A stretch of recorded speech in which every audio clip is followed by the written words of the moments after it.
इस बीच कल देश भर में आप जानते हैं विजयदशमी का पर्व मनाया गया, लेकिन दिल्ली से जो तस्वीरें आई वो बेहद खास रही।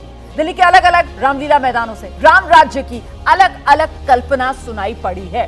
प्रधानमंत्री मोदी द्वारका के रामलीला मैदान पहुंचे, मंच से कहा कि भगवान राम के विचारों का भारत बनाना है।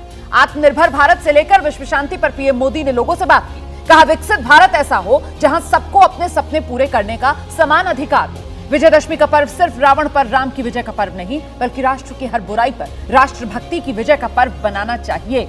पिछली कई बार की तरह सोनिया गांधी भी लाल किले के रामलीला मैदान पहुंची। उन्होंने भी तीर चलाकर रावण के पुतले का दहन किया। कांग्रेस ने सोशल मीडिया पर लिखा, विजयदशमी का पर्व संदेश देता है, सत्य हमेशा असत्य पर भारी होता है और अंत में सत्य की जीत होती है। यानी संदेश धार्मिक भी और सियासी भी। और इसी तरीके से दिल्ली के मुख्यमंत्री अरविंद केजरीवाल लाल किले के रामलीला मैदान पहुंचे। उन्होंने राम राज्य पर अपनी बात रखी।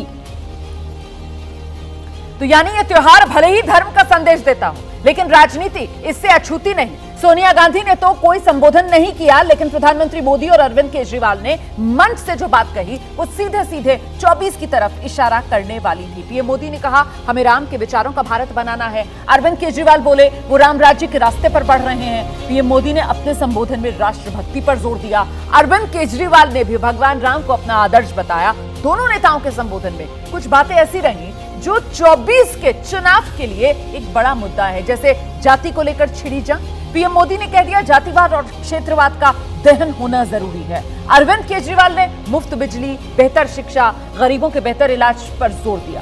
सुनिए जरा दोनों नेताओं की बातें, कैसे राम की बात के सहारे 24 की बिसात बिछाई गई।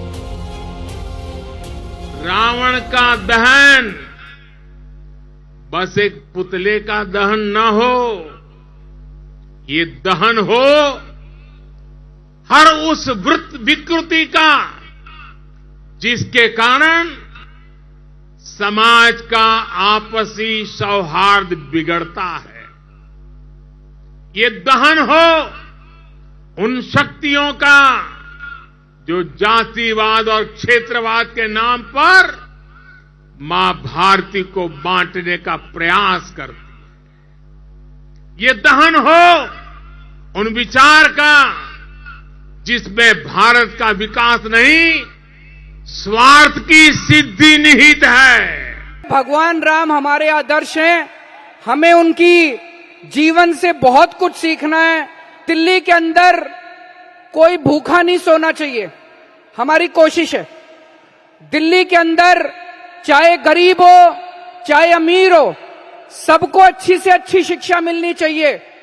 ये हमारा संकल्प है, उसकी तरफ हम कोशिश कर रहे हैं। के अंदर अगर कोई गरीब भी है उसको बिजली मिलनी चाहिए।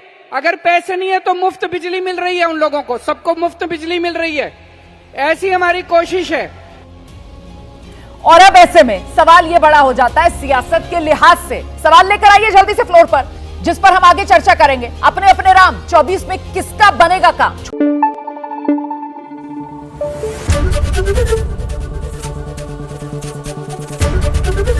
एबीपी न्यूज आपको रखे आगे।